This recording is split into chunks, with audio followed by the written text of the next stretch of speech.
Hi guys, ഇത് നമ്മുടെ ക്ലീനിങ്ങിൻ്റെ last day ആണ്. കഴിഞ്ഞ 2 ദിവസങ്ങളിലായി ഓരോ മുറികൾ നമ്മൾ പകുതി കെട്ടി നിർത്തി.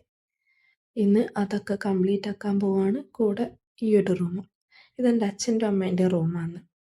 ഇവിടെ കാര്യപ്പെട്ട പണിയൊന്നും ഉണ്ടാവില്ല, കാരണം ഇത് കുറച്ച് വൃത്തിക്കൊക്കെ കൊണ്ടുപോകുന്നൊരു റൂമാണ്, ആൾത്താമസമൊക്കെ ഉള്ളതുകൊണ്ടേ. എല്ലാം ഒറ്റ ദിവസം കൊണ്ട് റീസെറ്റ് ചെയ്യണം എന്നൊക്കെ എനിക്ക് ആഗ്രഹം ഉണ്ടായിരുന്നു.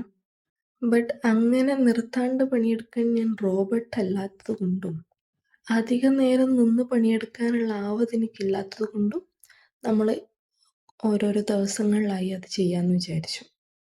ശരിക്കും പറഞ്ഞ് ഇന്നുകൊണ്ട് തീരുമായിരുന്നില്ല. പിന്നെ ഇടയ്ക്ക് എനിക്കൊരു സഹായിനെ കിട്ടി. സഹായി ആരാന്ന് നിങ്ങൾ വഴിയെ കാണുന്നതായിരിക്കും. അജുവിൻ്റെ റൂം കഴിഞ്ഞാൽ, അതായത് എൻ്റെ അനിയൻ്റെ റൂം കഴിഞ്ഞാൽ ഏറ്റവും കൂടുതൽ ജനലുള്ളത് പിന്നെ ഈ റൂമിലാണ്. എൻ്റെ റൂമിലാണെങ്കിൽ ആകെ ഒരു ജനലേ ഉള്ളൂ. ബട്ട് എൻ്റെ റൂമിൽ നിന്നുള്ള ജനലിൽ കൂടെ നോക്കിയാൽ കടൽ കാണാം. ഇവിടുന്ന് കുറേശ്ശെ കാണാം, പിന്നെ നല്ല കാറ്റും കിട്ടും. പിന്നെ ഈ ജനലും റൂഫും പിന്നെ വലിയ വലിയ സാധനങ്ങൾ അലമാരയൊക്കെ ഇരിക്കുന്നതിൻ്റെ മൂലയൊക്കെ അടിക്കുകയെന്ന് വെച്ചാൽ അതൊരു മെനക്കെട്ട പരിപാടിയാണ്. ഇന്നലെ ഞാൻ കുറേ തള്ളിയായിരുന്നു, ക്ലീനിങ് ആണ് എനിക്ക് ഭയങ്കര ഇഷ്ടം, അതാണ് ഇതാണ് എന്നൊക്കെ. പക്ഷെ ഇതിൽ കുറച്ച് മെനക്കെട്ട പരിപാടികളുണ്ട്. ഇപ്പം തന്നെ കണ്ടില്ലേ, ഈ ഭാരം പിടിച്ച അലമാര മാറ്റാൻ ഞാൻ പെട്ട പാട്. അതിൻ്റെ ഇടയിൽ ഒരു ടെക്നിക്ക്, പണ്ട് നമ്മൾ സയൻസിൽ പഠിച്ചൊരു ടെക്നിക്ക് യൂസ് ചെയ്യാൻ നോക്കിയതാണ്. അടിച്ചുകൊണ്ടിരുന്ന വടിയുടെ കമ്പ് വരെ ഞാൻ ഒടിച്ചു കളഞ്ഞു. ആ ടെക്നിക്ക്, ഒടുക്കത്തെ ടെക്നിക്ക്. ആ അലമാരയുടെ വെയിറ്റും കൂടെ ഞാനൊന്ന് കൺസിഡർ ചെയ്യണമായിരുന്നു. പിന്നെ ഈ മാറ്റാൻ ഉപയോഗിക്കുന്ന കമ്പ് മരത്തിൻ്റെതാണെന്നുള്ള ബോധവും ഉണ്ടാവണമായിരുന്നു. രണ്ടും ഇല്ലാണ്ട് പോയി. അമ്മയുടെ തുണി മൊത്തം ഇരിക്കുന്ന ആ വലിയക്കാട്ട് അലമാര അനക്കി എൻ്റെ ജീവൻ്റെ പാതി തീർന്നു. സത്യത്തിൽ ഇന്ന് തീർക്കാൻ പറ്റുമെന്ന് വിചാരിച്ചതല്ല. തളർന്ന ഞാൻ കുറച്ച് റെസ്റ്റ് എടുക്കാനിരുന്നപ്പോഴാണ് എന്നെ സഹായിക്കാനായി എൻ്റെ അച്ഛൻ പ്രത്യക്ഷപ്പെട്ടത്. ഞാൻ സഹായമൊന്നും ചോദിച്ചിട്ടൊന്നുമില്ല, പിന്നെ അച്ഛന് തോന്നി ഇതൊക്കെ ചെയ്യണമെന്ന്. അങ്ങനെ ചെയ്യുന്നതാണ്. നല്ല മോനാന്ന്. കണ്ടില്ലേ, ഫാനും സ്വിച്ച് ബോർഡും വരെ അഴിച്ചു മാറ്റി തുടച്ച് വൃത്തിയാക്കുന്നുണ്ട്. ഇതൊക്കെ എന്തായാലും എന്നെ കൊണ്ട് പറ്റൂല. അപ്പം അച്ഛൻ ചെയ്യുന്നത് കാണുമ്പോൾ ഒരു സാറ്റിസ്ഫാക്ഷൻ. പിന്നെ വാതിലിലെ പൊടിയൊക്കെ അടിക്കാൻ വേണ്ടി അച്ഛന പെയിൻറ്റിൻ്റെ ബ്രഷ് എടുത്ത ടെക്നിക്ക് എനിക്ക് ഭയങ്കരമായിട്ട് ഇഷ്ടപ്പെട്ടു. ഹാളിലോട്ട് വന്നു കഴിഞ്ഞാൽ കുറേ സ്പീക്കറും അല്ലറ ചില്ലറ ഇലക്ട്രോണിക് ഐറ്റംസും കാണാം. ഇതൊന്നും പക്ഷെ തൊടാനുള്ള അനുവാദം നമുക്കില്ല. ഉപ്പും മുളകിലെ ബാലുവിൻ്റെ കൂട്ട് അവിടുന്ന് ഇവിടുന്ന് ഓരോ സാധനങ്ങൾ എടുത്തുകൊണ്ട് വന്ന് പരീക്ഷിക്കലാണ് എൻ്റെ അച്ഛൻ്റെ മെയിൻ ഹോബി. പിന്നെ ഇതൊന്നും നമ്മൾ തൊടാത്തതിന് മെയിൻ കാരണം, കാണുന്ന നമുക്കിതൊക്കെ ഒരു ചവറായിട്ട് തോന്നുമെങ്കിലും ഇതിലേതെങ്കിലും ഒന്ന് കാണാണ്ട് പോയാൽ അച്ഛൻ പ്രശ്നം ഉണ്ടാക്കും. കാണുമ്പോൾ നമുക്കൊരു ഉപകാരം ഇല്ലാന്ന് തോന്നുന്ന ഈ സാധനങ്ങൾ എന്തോ വലിയ കാര്യമുള്ള പോലെയാണ് ചില സമയത്തുള്ള അച്ഛൻ്റെ പെരുമാറ്റം.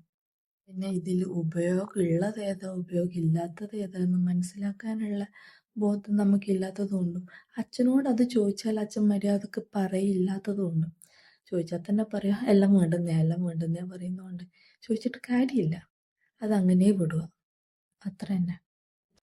ഞങ്ങളുടെ മുന്നത്തെ അടുക്കള ഉണ്ടായിരുന്നത് ഈ ഒരു സ്പേസിലാണ്. വീട് കൂട്ടിയെടുക്കുമ്പോൾ ഇവിടെ ഉണ്ടായിരുന്ന അടുപ്പും തട്ടൊക്കെ പൊളിച്ചു കളഞ്ഞ് ഞങ്ങൾ അടുക്കള സെപ്പറേറ്റ് വേറെ കെട്ടി. ഇപ്പം ഇവിടെ ഒരു 90% അച്ഛൻ്റെ സാധന ജംഗമ വസ്തുക്കൾ തന്നെയാണ്. കണ്ടില്ലേ 2 മദ്യക്കുപ്പിയൊക്കെ. എന്തിനാണാവോ ഇതൊക്കെ എടുത്തു വച്ചേക്കുന്നത്? വല്ല ബോട്ടിൽ ആർട്ടും ചെയ്യാനും ആയിരിക്കും. വീഡിയോയിൽ ഇപ്പം ഈ 2 സാധനങ്ങൾ ഞാൻ കാണിച്ചിട്ടുള്ളൂ. ഒരു ലോഡ് സാധനം മേലെ ഇരിപ്പുണ്ട്, അത് ഞാൻ വീഡിയോയിൽ എടുത്തിട്ടില്ല. അങ്ങനെ ക്ലീനിങ്ങിൻ്റെ ഒരു 80% ഞങ്ങൾ കംപ്ലീറ്റ് ചെയ്തു. എല്ലാ മുക്കിലും മൂലയിലെയും പൊടി താഴെ തട്ടിയിട്ടിട്ട് അടിച്ചു വാരിയെങ്കിലും എനിക്കൊരു സാറ്റിസ്ഫാക്ഷൻ കിട്ടാത്തതുകൊണ്ട് ഞാൻ ഒന്നുകൂടെ ഒന്ന് അടിച്ചു വാരി. പക്ഷെ അതൊന്നും ഞാൻ വീഡിയോയിൽ എടുത്തിട്ടില്ല, വെറുതെ എന്തിനാ അതോടെ എടുത്ത് ലെങ്ത്ത് കൂട്ടുന്നത്. നിലം തുടപ്പ് കൂടെ കഴിഞ്ഞാൽ 90% കംപ്ലീറ്റ് ആവും. സാധാരണ ഞാനിവിടെ അങ്ങനെ നിലം തുടക്കാറൊന്നുമില്ല. അവസാനമായിട്ട് ഞാൻ ഇവിടെ നിലം തുടച്ചത് എന്നാന്ന് പോലും എനിക്ക് ഓർമ്മയില്ല. ഞാൻ നിലം തുടക്കാറുണ്ടോ എന്ന് തന്നെ എനിക്കൊരു സംശയമുണ്ട്.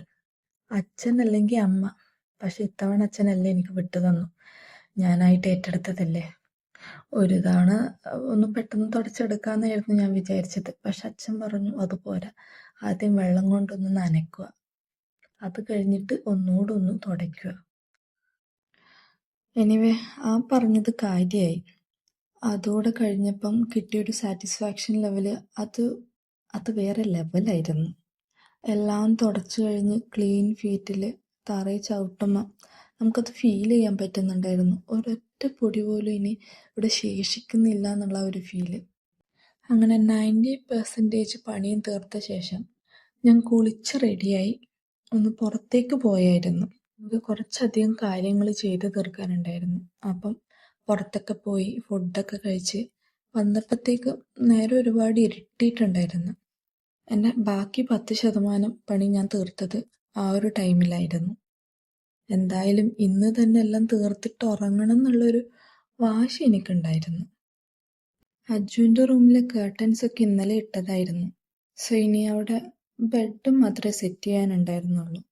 ആരും കിടക്കാനില്ലാത്തതുകൊണ്ട് ഞാൻ പഴയ ബെഡ്ഷീറ്റാണ് ഇപ്പോൾ തൽക്കാലത്തേക്ക് ഇട്ടിട്ടുള്ളത്. നിങ്ങൾ ആരെങ്കിലും എൻ്റെ ഡ്രസ്സ് ശ്രദ്ധിച്ചോ? ഇതെൻ്റെ അമ്മ എനിക്ക് വാങ്ങി തന്നെയാണ്. ഇതുപോലെ ഇതേ ഡിസൈനിലുള്ള ഒരു കുട എനിക്ക് പണ്ടുണ്ടായിരുന്നു, ഒരു കാലം കുട. അതും അമ്മ തന്നെ വാങ്ങി തന്നെയായിരുന്നു.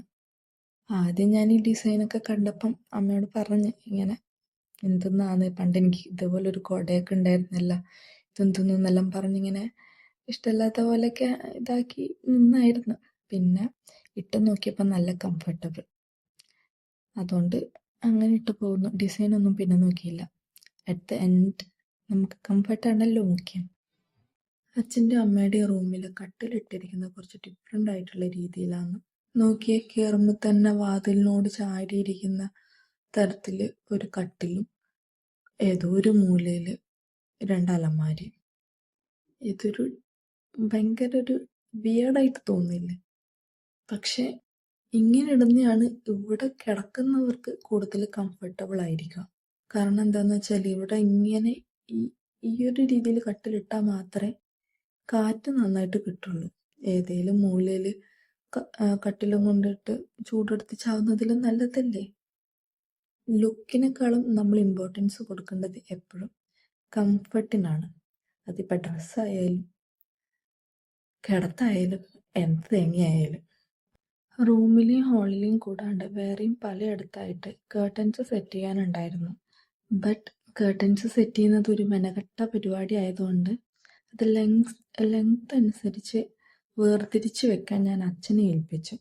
അച്ഛനാണെ കണ്ടില്ലേ, ഇവിടെ ഒരു ചാരി കസേരയുണ്ട്, അതിലിരുന്ന് ജയൻ്റെ പണ്ടത്തെ പടമൊക്കെ കണ്ടുകൊണ്ടിരിക്കുക.